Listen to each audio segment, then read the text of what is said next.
আমি এই মুহূর্তে যেখানে দাঁড়িয়ে এই ভিডিওটি করছি, এই জায়গাটা হলো গাজীপুর সিটি কর্পোরেশনের হারিকেন বাস স্ট্যান্ড থেকে যে পূর্ব দিকে রুটটা ঢুকছে, ডেগেরচালা রোড।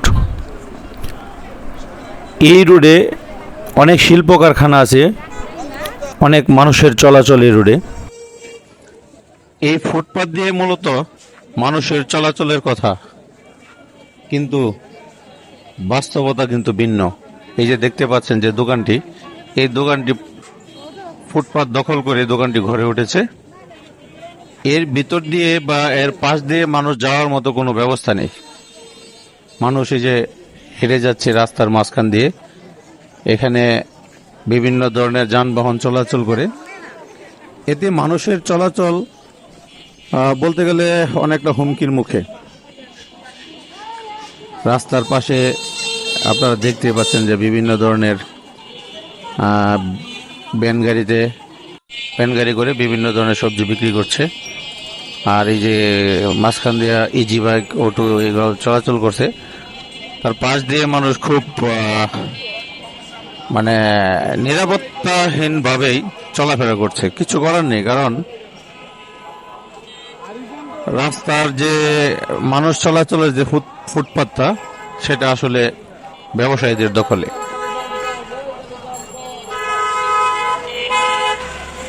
আজকে শুক্রবার, মিল কারখানা বন্ধ থাকায় লোকজনের চলাচল অনেক কম। যখন মিল কারখানা ফ্যাক্টরি খোলা থাকে তখন অনেক মানুষের চলাচল এখান দিয়ে, মানে গাড়ি এবং মানুষ একই সাথে হেঁটে চলা বা গাড়ি চলা খুবই মানে কষ্টের এবং নিরাপত্তাহীন। আসলে এটা দেখার মতো কেউ নেই। আমরা সাধারণ মানুষ এই যে চলাচলের জন্য বাধ্য হই যে রাস্তার মাঝখান দিয়ে গাড়ির সাথে পাল্লা দিয়ে চলতে, কারণ ফুটপাত আমাদের অধিকার থাকলেও আমরা সেই ফুটপাত ব্যবহার করতে পারছি না। এই যে দেখছেন এই দোকানটি পুরো ফুটপাতের উপরে এই দোকানটি গড়ে উঠেছে। এভাবেই চলছে আসলে এই রাস্তার, এই এলাকার মানুষের জীবনযাত্রা। জানি না এর থেকে আসলে কবে সাধারণ মানুষ নিরাপত্তার মধ্য দিয়ে চলতে পারবে, এটা আসলে অনেকটা জানার বিষয়, এবং এটা আসলে এটা অজানাই থেকে যাচ্ছে আর কি। ব্যবসা করতে হবে, এটা ঠিক আছে, ব্যবসা মানুষের দরকার, সবাই চাই বাঁচতে। তাই বলে অন্যের জীবনকে বিপদে ফেলে নয়। ফুটপাত দখল শুধু অবৈধ নয়, এটি মানুষের জীবনের নিরাপত্তার বিরুদ্ধে এক নীরব আঘাত। আজ না হলেও কাল এই সমস্যার মুখোমুখি আমরা সবাই।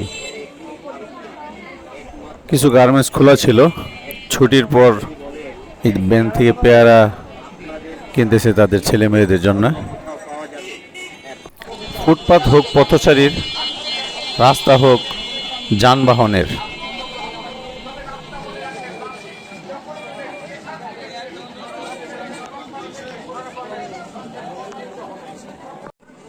এক গ্লাস রস বানান তো, বরফ ছাড়া কিন্তু। হ্যাঁ,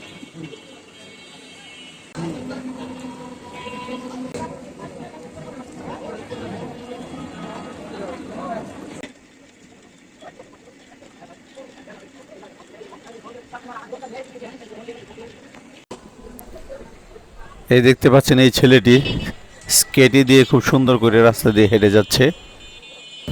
যারা আমার এই ভিডিওটি দেখছেন, এই ভিডিওটি যদি ভালো লেগে থাকে তাহলে অবশ্যই সাবস্ক্রাইব করবেন এবং পাশে থাকা বেল আইকনটি বাজিয়ে দিবেন। তাহলে পরবর্তী যে কোনো ভিডিও করলে আপনি তার নোটিফিকেশন পেয়ে যাবেন।